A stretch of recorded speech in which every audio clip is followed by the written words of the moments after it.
இப்போது புதிய அறிமுகம் ஆச்சி ஹோட்டல் சாம்பார் 50 கிராம் ரூபாய் 20 மட்டுமே. No compromise. உங்க சைடுலயும் எங்க சைடுலயும். It's a GT promise. GT Holidays, South India's #1 travel brand. தமிழர்களின் #1 சாய்ஸ் தமிழ் மேட்ரிமோனி.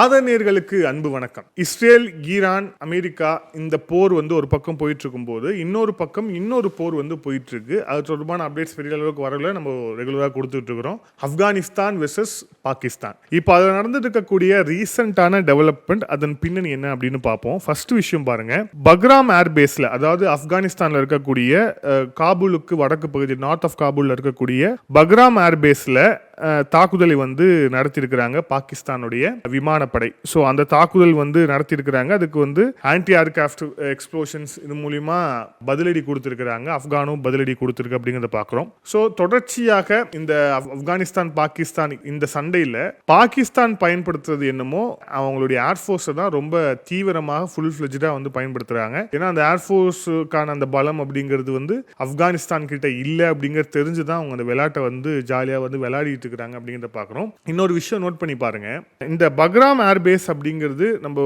சமீபத்தில் நமக்கு நினைவுக்கு வந்த மாதிரி லாஸ்டா எப்போ இந்த நியூஸ்ல அடிபட்டுச்சு அப்படின்னா, அமெரிக்கா இந்த பக்ராம் ஏர்பேஸை கேட்டாங்க தாலிபான்கள் கிட்ட, எங்களுக்கு இந்த ஏர்பேஸ் வேணும் அப்படின்ட்டு. ஆனால் இந்த ஏர்பேஸை கொடுக்க முடியாது அப்படின்னு தாலிபான்கள் மறுத்து விட்டார்கள். ஸோ அவர்கள் மறுத்த அந்த இடத்துல இப்போ இந்த தாக்குதல் நடத்தியிருக்காங்க அப்படின்னா, ஸோ இதோடைய பின்னணி என்னவா இருக்கும் அப்படிங்கிறத நம்மளால ஓரளவுக்கு யூகிக்க முடியும். ஆபரேஷன் கசா பில் ஹக் அப்படிங்கிற அந்த பேர்ல தான் பாகிஸ்தான் இந்த தாக்குதல் நடத்திட்டு இருக்காங்க. ஸோ பாகிஸ்தான் தரப்புல இருந்து அவங்க சொல்லக்கூடிய தகவல் என்ன அப்படின்னா, கிட்டத்தட்ட 46 லொகேஷன்ஸ்ல ஆப்கானிஸ்தானுக்குள்ள காபூல், கந்தஹார், கோஸ்ட் உள்ளிட்ட 46 லொகேஷன்ஸ்ல நாங்க தாக்குதல் நடத்தி இருக்கிறோம் அப்படின்ட்டு பாகிஸ்தான் தரப்பு சொல்லியிருக்கிறாங்க. அதே மாதிரி கிட்டத்தட்ட நாங்க 415 தாலிபான்களை கொண்டிருக்கிறோம். அதே மாதிரி 170க்கும் மேற்பட்ட தாலிபான்களுடைய போர் வாகனங்களை நாங்க வீழ்த்திட்டோம் அப்படின்ட்டு இஸ்லாமாபாத் ஆட்சியாளர்கள் சொல்லியிருக்கிறாங்க. இப்போ தாலிபான்கள் என்ன சொல்லியிருக்காங்கன்னா, அவங்க நாங்க பாகிஸ்தானுக்கு எதிரான ஒரு கவுண்டர் அஃபென்சிவ் நாங்க டுரைன் லைன்ல, அந்த டுரைன் லைன்ங்கிறது அந்த எல்லை பகுதியில் இருக்கக்கூடிய பகுதியில் நாங்க பண்ணியிருக்கிறோம். 27 பாகிஸ்தானுடைய மிலிட்டரி போஸ்ட்டை நாங்க கைப்பற்றி இருக்கிறோம் அப்படின்னு சொல்லியிருக்காங்க. இது கிட்டத்தட்ட பிரேக்கிங் நியூஸ். 27 பாகிஸ்தானுடைய மிலிட்ரி போஸ்ட் கைப்பற்றி இருக்கிறாங்க அப்படின்னா, அந்த 27 மிலிட்ரி போஸ்ட்லையும் இந்த பாகிஸ்தானுடைய படை வீரர்கள் கொல்லப்பட்டிருக்கிறார்கள். கிட்டத்தட்ட 80க்கும் மேற்பட்ட பாகிஸ்தானுடைய வீரர்கள் கொல்லப்பட்டிருக்கிறார்கள் அப்படிங்கிறத பார்க்கிறோம். அதே மாதிரி இப்போ அந்த இடத்துல பாகிஸ்தான் அந்த இடமே, அந்த போஸ்டே பாகிஸ்தானுடைய ராணுவத்துடைய கட்டுப்பாட்டில் இல்ல, அது தாலிபான்களுடைய கட்டுப்பாட்டுக்கு போயாச்சு. அதே மாதிரி ராவல்பிண்டி அப்புறம் குவெட்டா உள்ளிட்ட இடங்கள்ல இருக்கக்கூடிய பாகிஸ்தான் ராணுவத்துக்கு சொந்தமான முக்கியமான இடங்கள்ல ஆப்கானிஸ்தான் ட்ரோன்ஸை பயன்படுத்தி தாக்குதலை நடத்திட்டு இருக்காங்க. அதுவும் லாங் ரேஞ்ச் ட்ரோன்ஸ் பயன்படுத்தி தாக்குதல் நடத்தி இருக்கிறாங்க. நல்லா யோசிச்சு பாருங்க, ராவல்பிண்டியில இந்த தாக்குதல் நடத்தி இருக்கிறாங்க அப்படிங்கறத பாக்குறோம். இது ஆக்சுவலி மிக முக்கியமான ஒரு டெவலப்மெண்டா இருக்கு. ஏன்னா விமானப்படையை வைத்திருக்கக்கூடிய ஒரு நாடு, விமானங்களை வைத்து தாக்குதல் நடத்தக்கூடிய ஒரு நாடு ஒரு பக்கம், ட்ரோன்களை வைத்து கதறவிடக்கூடிய நாடு இன்னொரு பக்கம். ஆக்சுவலா சொன்னோம் அப்படின்னா, இந்த இஸ்ரேலுக்கும் ஈரானுக்கும் இடையில இந்த போர் மட்டும் ஹைலைட் ஆகாம இருந்ததுன்னா, ஒட்டுமொத்த உலகமே இப்ப எதை பத்தி பேசி இருக்கும் அப்படின்னா, அது மிக நிச்சயமாக பாகிஸ்தான் வெர்சஸ் ஆப்கானிஸ்தான் வச்சுதான் பேசி இருக்கும். எல்லா அளவிலுமே, தரைப்படையாக இருந்தாலும் சரி, டெக்னாலஜிஸா இருந்தாலும் சரி, எல்லா வகையிலுமே சொபிஸ்டிகேட்டடான ஆர்மியை வைத்திருக்கக்கூடியதான் பாகிஸ்தான். ஆனா அந்த மாதிரியான ஒரு ராணுவத்தை தாலிபான்கள் ஆப்கானிஸ்தான்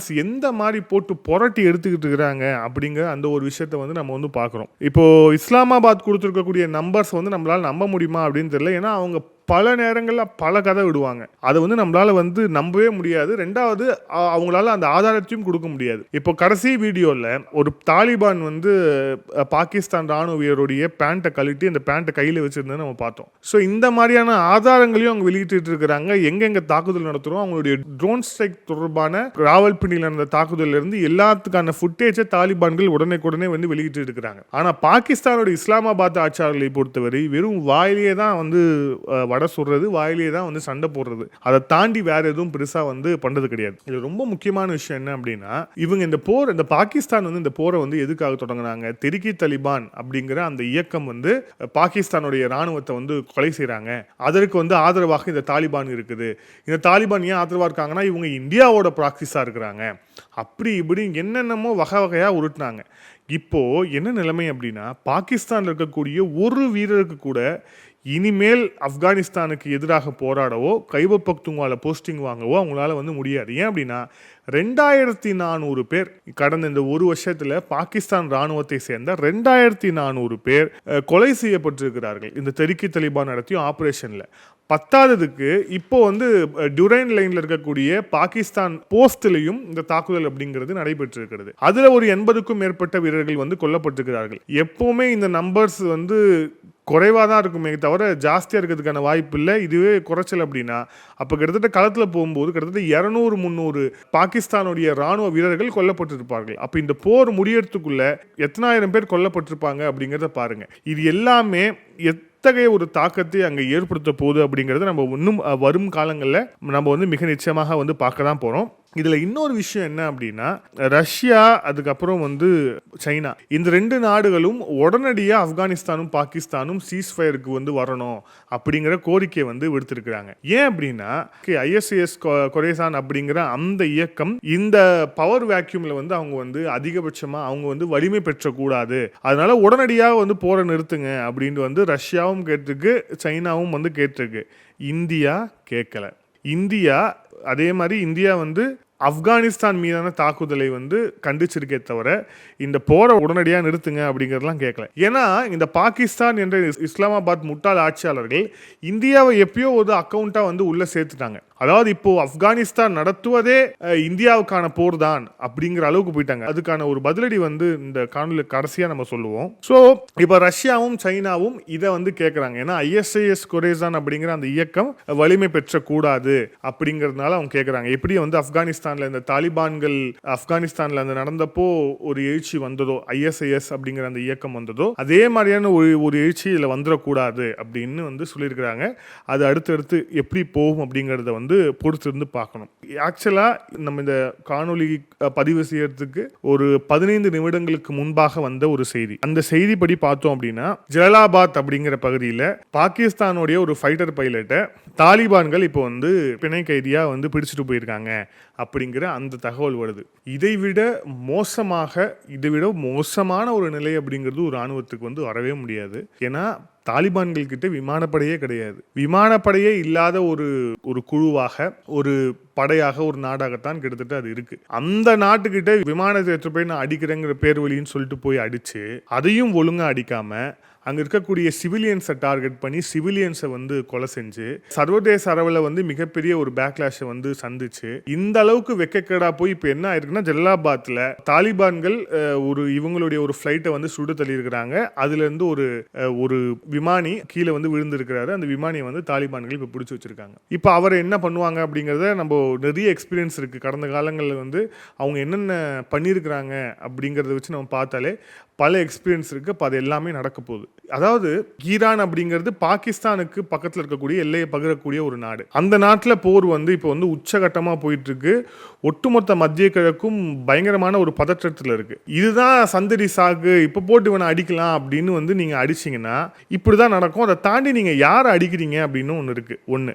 ரெண்டாவது, அடிக்கடி இவங்க சொல்லக்கூடிய டைலாக்ஸில் நாங்கள் ரொம்ப ரீசெண்டாக என்ன சொல்ல ஆரம்பிச்சிருக்காங்கன்னா, தாலிபான்கள்லாம் எங்களுக்கு ஒரு மேட்ரே கிடையாது, என்ன அவங்களுக்கு இந்தியா வந்து பின்னாடி ப்ராக்சியாக இருக்கிறதால வந்து சில இடங்களில் நாங்கள் வந்து ஒரு பின்னடைவை வந்து சந்திச்சிட்ருக்கோம், அதுதான் மிக முக்கியமான காரணம் அப்படின்ட்டு.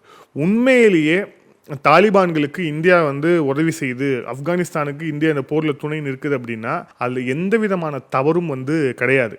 ஏன்னா இந்தியா மீது தீவிரவாதத்தை ஏவக்கூடிய ஜெய்ஷ் இ முகமது, லஷ்கர் இ தொய்பா அப்படிங்கிற இந்த தீவிரவாத பொறுக்கி நாய்களுக்கு காசு கொடுத்து வந்து ஒரு நாடு ஆதரவு கொடுக்கணும், அது இந்த இஸ்லாமாபாத் அரசாங்கம் தான். ஸோ அதை வந்து இந்த இஸ்லாமாபாத் அரசாங்கம் செய்யும் போது நம்மளுடைய நட்பு நாடாக இருக்கக்கூடிய ஒரு நாடு இத்தகைய ஒரு போர் சூழலில் இருக்கும்போது இந்தியா அவர்களுக்கு உதவி பண்றதுல எந்த தவறும் கிடையாது. ஒன்று. ரெண்டாவது, இந்தியா வந்து ப்ராக்சி வார பண்ணுது. உனக்கெல்லாம் ப்ராக்சி வார் அப்படிங்கிறது ரொம்ப பெரிய விஷயம். ப்ராக்சி வார் வந்து பாகிஸ்தான் கிட்ட இந்தியா செய்ய வேண்டிய அவசியமே இல்லை. ஏன் அப்படின்னா நேரடியாக மோதி முட்டி போட வைத்து உங்களை என்ன செய்ய முடியுமோ எல்லாத்தையுமே செய்ய முடியும் இந்தியன் ஆர்மியால்.